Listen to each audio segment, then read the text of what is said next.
ГСП онлайн. Городские новости сейчас.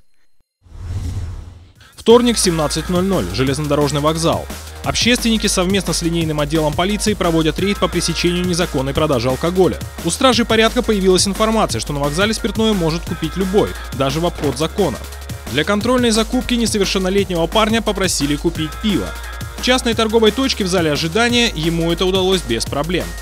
При появлении журналистов продавщица смутилась и заявила, что подобный инцидент в ее практике произошел впервые. Ну и часто у вас такое происходит? Нет, я всегда спрашиваю, честно. Ой, первый раз. Первый раз? Отлично.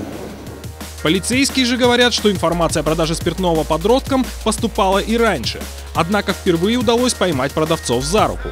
По информации известно стало, что на территории ЖД вокзала у нас осуществляется продажа спиртных напитков несовершеннолетним. Но за 2014 год это впервые вот такой факт у нас установлен, что действительно здесь вот официально установлена продажа несовершеннолетним спиртных напитков.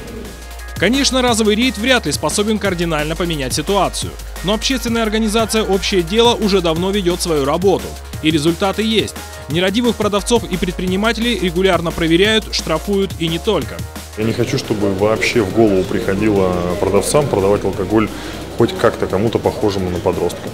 А мы имеем ситуацию в городе с системой. У нас мы первые, кто по результатам рейда у нас один из продавцов будет привлечен уже к уголовной ответственности. Это просто он не просто уже продал несколько раз, значит, он уже попался несколько раз.